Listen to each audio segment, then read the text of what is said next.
Hi, everybody. It's Michael from michaelangelocaruso.com and also the Present Like a Pro group on Facebook. I have a special guest with me on today's Talk to Me podcast. This is Riley. I hope I'm saying it right. Juntti. Is that correct, Riley? Yeah, perfect. How Perfect. many different ways do people pronounce your name? Normally people mess it up on the first try. Probably thousands.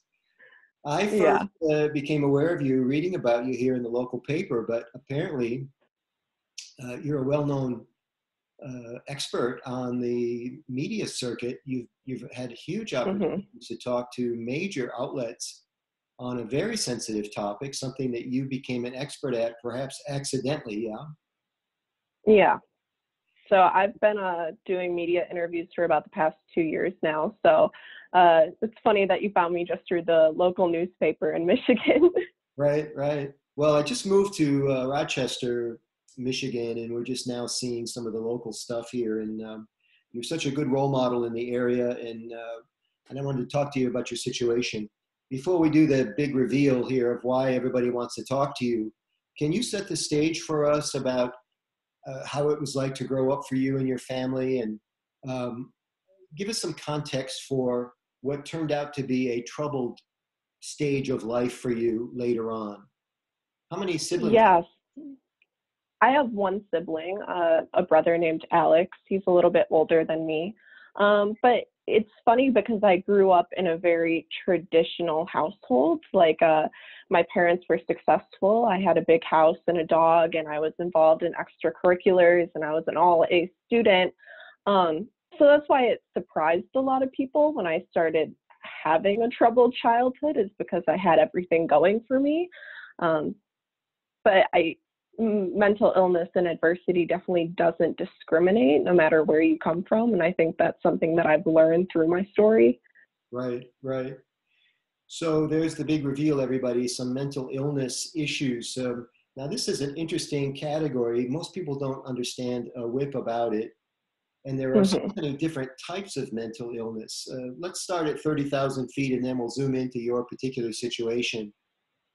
Mental illness is described these days as something that's not, quote, normal, but we don't know how to describe hmm normal anymore either. It can be things like uh, conditions that play out, like hoarding or depression or uh, phobias or neuroses, things like this, right? hmm And a lot of people back in the day, if you really had problems with this, they had these things called mental asylums or sanitariums. I mean, there was no way to help people that had these types of issues. Today, we have all hmm kinds of programs and people you can talk to. And that's good because, like I say, there's a lot of little nooks and crannies now to this mental illness situation.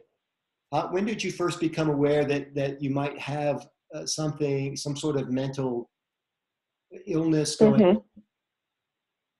hmm So it started in around fifth or sixth grade, which is incredibly young for mental illness to start to present itself. But I was always just constantly feeling depressed as a young child, and that progressed throughout middle school and high school into more serious depression. So isolation, self-harm, addiction problems, stuff like that. And then I got into college in my 20s, and that's when more serious mental illness took place with more complex symptoms. So your So I've situation, known, sorry, as you grew older, the situation didn't stabilize or arrest itself or even self-heal. It actually got more complicated.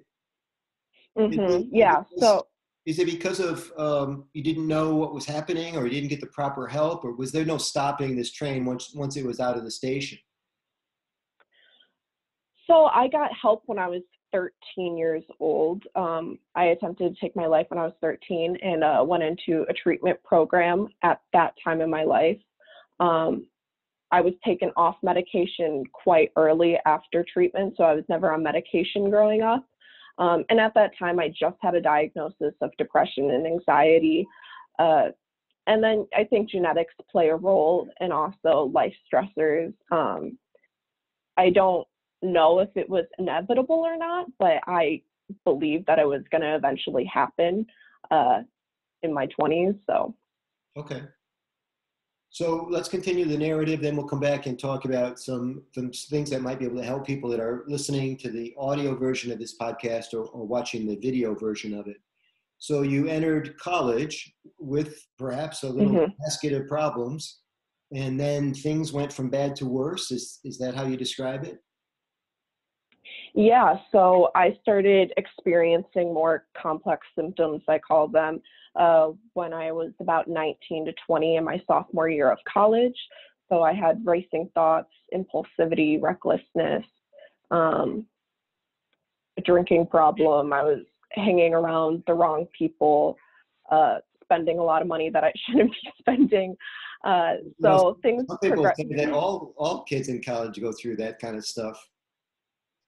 Yeah, and I think we don't notice things and play them off as just typical college kid behavior, typical teen behavior. And then I started having over the top, extreme, perhaps. Yeah. What was that? Your behavior was over the top and perhaps extreme. Yeah, I had people actually telling me, people in my friendship circle, that they saw my behavior and think I should go to a mental hospital, or that they would take me to go get help. I'm a good student, so I wanted to stay in school, and I thought that would distract from my academics. So I told them, no, it's fine. I don't need help. And it got to the point where I had a manic episode so bad that I got the police called on me, and I was taken to a hospital for treatment after that episode.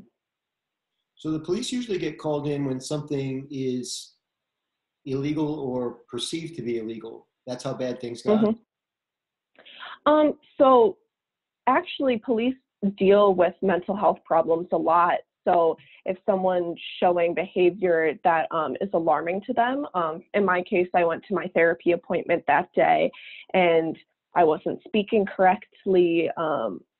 I was having this fear that people were out to get me. I was obviously suicidal.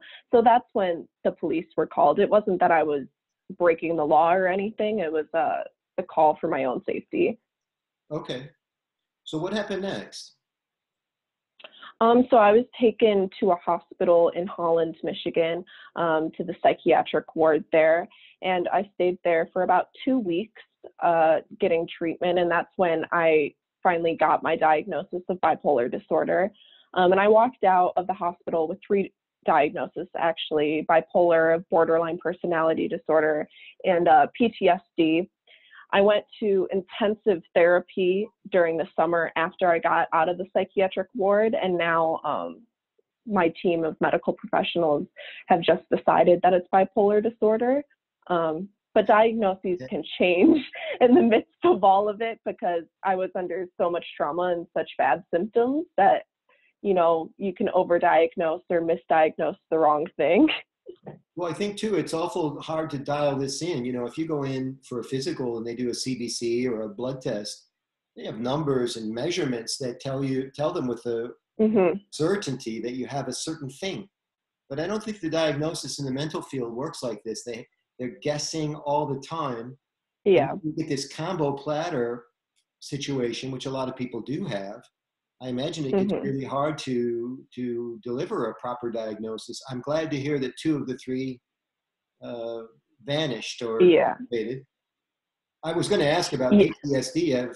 Usually that's related to some sort of an incident. So so I went through a couple traumas when I was a child, as well as in college. I had some sexual assault experiences and an abusive relationship. So I genuinely do think I did have PTSD, and I had the symptoms to be diagnosed as that. But getting on medication and going to intense therapy, which I had never really gone to therapy in that degree before, I think that really helped me to the point where I'm no longer clinically diagnosable as having PTSD. Okay. So you don't seem that old now. So we're going back maybe 2 years, 3 years tops. When I was diagnosed, or I was diagnosed actually in April of this year. Okay. So the wheel's turning pretty quickly here, and you're seeing some progress. Not that this has Hmm. been an overnight development. It's been happening since you were 13, or maybe even a little bit before that. Yeah. But you've had remarkable progress, yeah?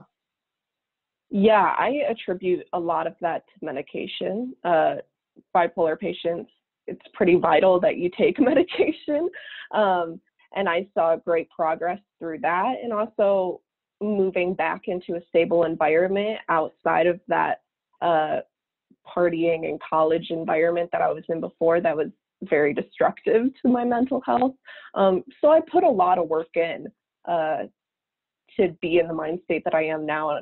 You know, it's only been around 8 months since my diagnosis, but I can say I'm completely happy and a functioning human being now. That's fantastic. Welcome back. I Thank heard you. someone say one time, Riley, that being bipolar isn't the problem. Being bipolar and not taking your proper medication is the problem. Is all Hmm. bipolar disorder arrested or brought into reasonable specter with meds, or is there some that just cannot be fixed or solved? I personally don't know because I have only been on this journey with this diagnosis for less than a year. Um, for me, I think medication is very important, but I also know other people who don't take medication and just are very in tune with how they're feeling and go to therapy and do the right things and eat the right foods and, you know, have a support system that can get by without medication. It's really um, a person by person case of when medication is needed. Yeah, okay. And now you spend your time helping people and shining a light on this kind of dark part of society that nobody really wants to talk about. You're on the speaking circuit. You're all over the country. Tell us about what those Hmm. gigs are like. Yeah, so I've been a public speaker for about 2 years now. Mental health organizations hire me all around the country to come speak to therapists and mental health professionals to tell them a story from a perspective of a young person. Since, you know, teen suicide is a big topic now because it's increasing year by year. Um, I think a lot of people in the field have an outdated mindset, and I come there to show them a real life perspective of someone who was a teenager not too long ago and did go through mental illness. And then I also share my story to high schoolers across the country and kids for them to get the message that maybe they're not the only one going through this. And I've gotten to meet so many amazing people through traveling the country and get to hear their stories. Well, it's wonderful, and thank you for being such a good role model for young people. What are you noticing when you meet these young people? You must meet quite a cast of characters, especially if they're Yeah, troubled youth with all coming from all. You said you came from a fairly normal environment, and I bet you're yeah. meeting some kids that don't come from anything resembling a normal home. What are you learning? What do you can you put any patterns together about what's going on today, or what we might do about it? Yeah. So most of the people I meet, it stems from loneliness or not feeling connected to other people. When we don't feel like we have a proper social circle, when we don't feel connected to our family at home, when we don't see people in the news or on TV or anywhere that represents how we're feeling or how we look, we start to feel very, very lonely. Um, and teens now, I feel, are more disconnected than we ever have been. Uh, so I get a lot of those stories coming from teenagers that they just feel like they don't have anybody to reach out to. That's a very astute observation, and I think you're onto something. Why do you think I mean, we live in the best educated society in the history of Hmm. civilization. We have more communication tools than ever before. Why do, why do people, especially young people, feel so disconnected? I tried to examine that for myself as well because I felt incredibly lonely as a child. Um, and we live where we can pick up a cell phone and call anyone, and that there's support groups and crisis hotlines. Um, but at the end of the day, I don't think we're open enough about our communication. You know, you get home from school or for work and you don't want to ask your kids, you know, are you depressed? We're so busy with doing our own lives and the things that we're supposed to be doing that we don't take the time to have valuable connection and communication with each other. That's a fascinating precept. I love it. I want to think about that we communicate. Of course we communicate. We're texting, we're emailing, Facebook, Instagram, all this stuff. We're communicating for sure, but maybe not communicating openly. I've thought about this before, you know. The way I've explained it is it's not just quantity, it's quality, right? It's not just how many yes, exactly. tonight.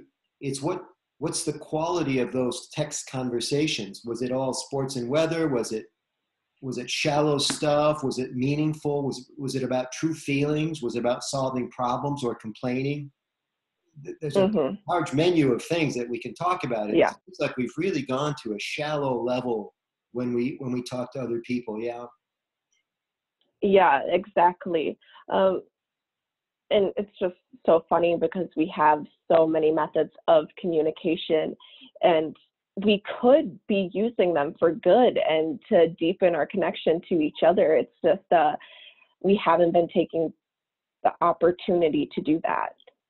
You're a little bit young to remember when television was invented, but when television supplanted radio used to be the big thing people gathered around in the living room. It was funny, I guess, because they'd all come into the living room and watch the radio. You know, so they did. And then TV kind of took over for it. And the way that the manufacturers and the media helped everybody feel better about TVs coming into the home, because it was more noise, it was more invasive, it was this strange new thing, is they said that TV could be used for good. It could be used for educational purposes. that was the last time that sentence was ever uttered, because television turned out to be another form of vapid communication. You're seeing people on sitcoms solving all of their problems in 30 minutes, seeing movies with very complex scenarios. The heroes in movies drinking like fish and they never seem to get drunk. In fact, they shoot their guns more accurately once they're hammered. Yeah, it's definitely a more perception. Where people dodging bullets, you know, in cops and robbers movies. It's not any version of reality that's helping us out and understand each other better. You mentioned that when you made an attempt on your life, even though there were a lot of warning signs prior to that, that was the first time that you either sought help or people close to you made sure that you got help. It seems to me that suicide seems to be like this major signal, this major buoy, you know, this major beacon. Once the suicide attempt happens, everybody knows there's a problem. But until then, you hear people interviewed in the media, oh, he seemed like a regular guy. How could she have a problem? She's getting good grades. You mentioned that a couple times, that somehow performing in school must mean that you're mentally stable. It's weird, the conclusions that we come to. Why is suicide such the headline, besides the obvious reasons? Why do we wait for suicide before we really help somebody? I think for me, I was incredibly talented at hiding the symptoms I was facing, because there's a lot of shame that comes with suicide and mental illness. And when you're in that point in your life where you're thinking about suicide, you don't want to burden other people. So you think it would be a burden to put all your problems on maybe your family members, and it would just be easier to keep it all to yourself and then decide to take your life. And it also goes back again to we're not paying attention enough. I think some warning signs were definitely there for me. I was more isolative. I dressed differently. I cut all my hair off.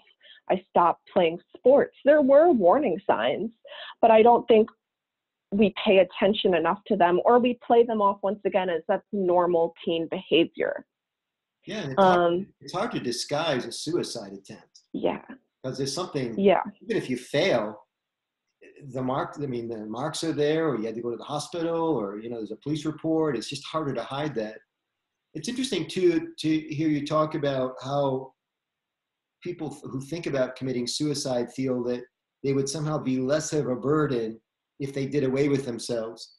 Because ultimately, your family has to deal with it. Everybody you knew has to deal with it.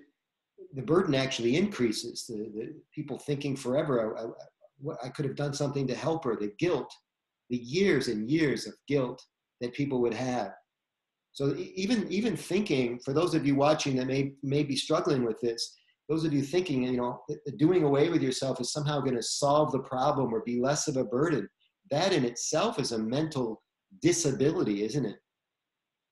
Yeah, and I felt so much guilt myself when I was going through all these problems, and I was sitting in the psychiatric ward, and I thought to myself, I'm putting my parents through all this pain. I'm causing them thousands of dollars in medical bills.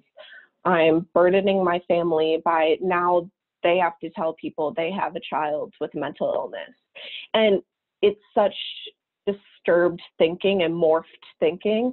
And then you sit back once I'm now relatively stable and healthy, and I sit back and I say, no, they would do that, all these things for me. They would visit me in the hospital every day. They would pay my hospital bills any day.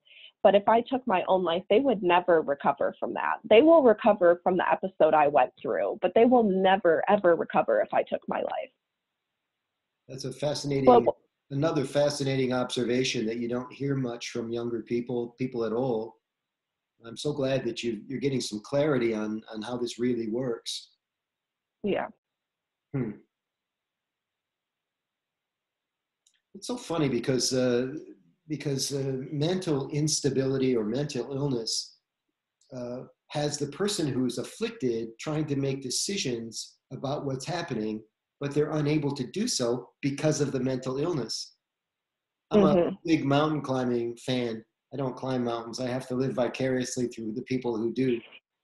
But I know enough about mountain climbing to know that when you get into the high altitude, you suffer from something called cerebral edema. The brain actually starts to swell within the skull. And as you probably know, there's no extra room in your noggin. So it creates pressure. And the very first symptom is that your judgment is impaired. So here's these people on the mountain, and they're looking for liquid oxygen so they can breathe. They actually look at a tank of oxygen that's full, and to them it reads empty. They throw it on the ground. They are the least capable of making judgments about their own condition. And yet, when you're on the top of the mountain, you're the only person you have. I wanted to talk about the patterns with young people. You mentioned that this feeling of disconnected. What can we do about it? How can we help? I don't see any end to this thing. I just think it's going to get worse and worse.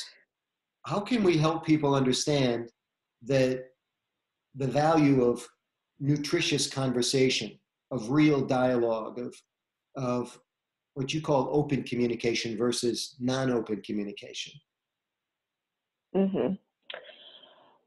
So what I do with my work is a lot using technology and cell phones and media. And when we go on Instagram or Twitter, it's mostly people highlighting the best parts of their days or the most perfect looking parts of themselves. And for me, I decided to step back from that and instead tell my story in a very raw and vulnerable way. And, I write music about it, and I write social media posts about it. And I did my Netflix campaign, social media campaign that was all on their Twitter and their Facebook and their Instagram. And I got so many people messaging me saying, this is refreshing to look at, because we go on our cell phones hours upon hours a day and we don't see anything we can relate to. Or we see someone that we're trying to compare ourselves to. So that's one way I do it. And also trying to be more present with the people in my life. And because I work in the mental health field, I have an advantage. I know how to start conversation. I know the things to say. I know warning signs maybe more so than the common people, but it's just so important to get this knowledge out to the community, to the public, so that they know the warning signs and they know what to look for. I think that's really, really important. Yeah. I'm seeing some people taking your cue and posting about, you know, problems that they're having or challenges or um, things that used to be personal are now public. I'm not sure I'm a fan yet, and I think Hmm. at some point of diminishing return, you know, with a, do you remember teeter totters in high school in the playground, where the teeter totter goes in the other direction, where public catharsis eventually starts giving us diminishing returns. You know, Hmm. I'm having this problem today. Oh, and because of this is the new me, and I'm going to tell you about all my flaws. Here's what's wrong with me on Tuesday, Wednesday, Thursday. We can lose the balance to that as well, can't we? Isn't life about, and I don't mean to put words in your mouth, or we're just having conversation. To me, life Hmm. is about, you know, I had a problem on Tuesday, but Wednesday, Thursday, and Friday sure were fantastic. It's a balance, isn't it? It definitely is. I don't want to say I go on social media and post about all my problems I'm having that week. I'm more so, But you don't, do you? no, I do not. I mostly post about if I have like a news interview, I'll post about my story, but then I also give words of encouragement at the end. It's not me saying my life is so awful, I'm not going to do anything about it. It's me, tagging resources or telling people this is what helped me, or telling them, this is where I went to group therapy if anyone's looking for it. Uh, Trying to balance that positivity and what we can actively do to change our lifestyle compared to just staying in a negative headspace. So there's definitely a fragile line between it. And I think there might even be an order to it that works best. You know, I'm in the speaking business as well, and when I teach people presentation skills and that sort of thing, I tell them, you know, a good presentation starts at the top in terms of mood and emotion and optimism. But if you're going to take them into a story with some stress or some, you know, problems or challenges, that's the classic 3-act play model, right? Conflict is introduced Hmm. into the first act, right? And then we spend the Yeah. rest of the play trying to dig out of the conflict. So a good talk, just like a good talk with yourself, maybe starts with, you know, I was having a good day until this crappy thing happened, and then this happened. And you never want to end the talk down here. You always want No. to, when I say talk, the keynote that you're getting paid to give, as well as the pep talk that you give to yourself. You know, I'm going to end on Hmm. a high note whenever I can, even if it's a temporary high note. I'll slay that dragon another day, or I'll slay that dragon when I have time to focus on it. This idea of hope is really important in mental health, isn't it? Yeah, and I think a lot of times we stay in the conflict and we're not uh, getting up towards the resolution or the hope, as you're talking about. Yeah. You bet. You bet. So you've been doing a lot of speaking. We're going to end on a high note now, Riley. Okay. You've been doing a lot of speaking. Have you had your first gig out of the country yet? Yeah, I spoke in Saskatchewan, Canada over the Oh, summer. Canada doesn't count. I'm just kidding. All my Canadian friends say Canada definitely counts. Isn't that the Yeah, best? they would be mad about that comment. I know. I'm gonna get mail. Isn't it the best when somebody buys you an airplane ticket to go share with them? I mean, that is the best feeling in the world. It's the best feeling in the world. And I started this journey when I was 18 years old, and I never would have guessed that I get to travel the country on planes and talk to people about something I'm so inspired and passionate about. It's a surreal and crazy feeling and a crazy, crazy line of work. Well, you are delightful. I'm so happy for all your success. I'm sorry you had to go into the bucket there for a little while, and I hope you never have to go there again. I really Thank you. appreciate all you're doing to educate the rest of us on best practices for this, seeing the warning signs. Um, of course, if people get in trouble, we want them to get help right away, but even better than getting in trouble is is preventing the trouble and watching Yeah, for exactly. those warning signs. Where can people find out more about your services, book you as a speaker, that sort of thing? So you can book me or view more about my Netflix campaign or my news articles on my website. So that's RileyJuntti.com, RileyJuntti. RileyJuntti.com, everybody. I'll put the link in the show notes as well so people can just click on it or copy paste it. So that would be good. Awesome.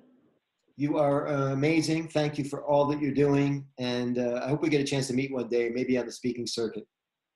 Yeah, that would be awesome. Thank you so much for having me. Thank you, Riley.